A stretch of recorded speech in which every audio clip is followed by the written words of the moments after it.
старой церкви на окраине Лидса стояла тишина. Лишь шепот и скрип половиц нарушали покой. Белоснежный гроб с серебряной отделкой сиял в центре зала. Вокруг лилии и черные розы, аромат которых сводил с ума.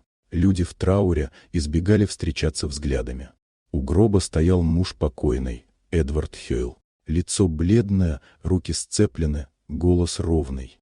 «Она была светом в моей жизни», — произнес он без единой эмоции. «Но Бог забрал ее слишком рано». Гроза ударила по окнам, когда двери церкви с грохотом распахнулись. На пороге появилась женщина, промокшая, с растрепанными волосами и безумным взглядом. Она сделала шаг вперед, потом второй, и сказала тихо, но четко: «Простите, я немного опоздала на собственные похороны». Кто-то вскрикнул, кто-то потерял сознание. Эдвард обернулся. Его лицо стало мертвенно-белым.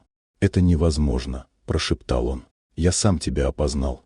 «Ошибся», — ответила женщина.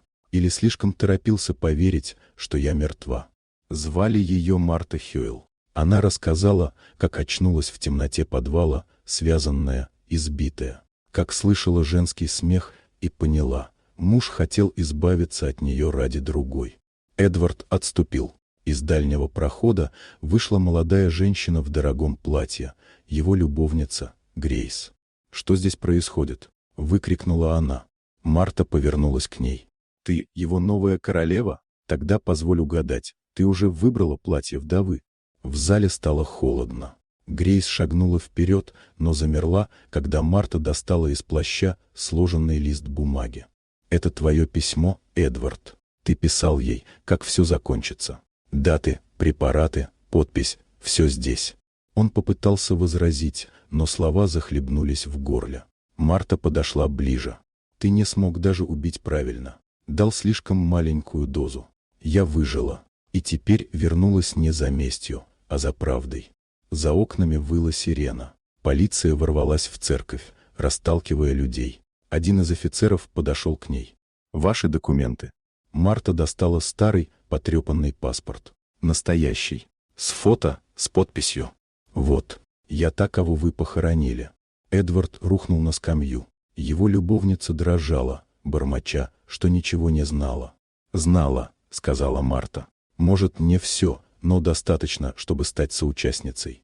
Полиция вывела обоих. Гости шептались, снимая происходящее на телефоны. Старушка в черной вуале подошла к Марте и сказала: «Я знала твою мать. Она говорила: моя дочь сильнее ветра. Ты оправдала ее слова». Марта кивнула. «Я не вернулась из могилы. Я вернулась из лжи». Через несколько недель имя Марты Хёйл не сходило с экранов.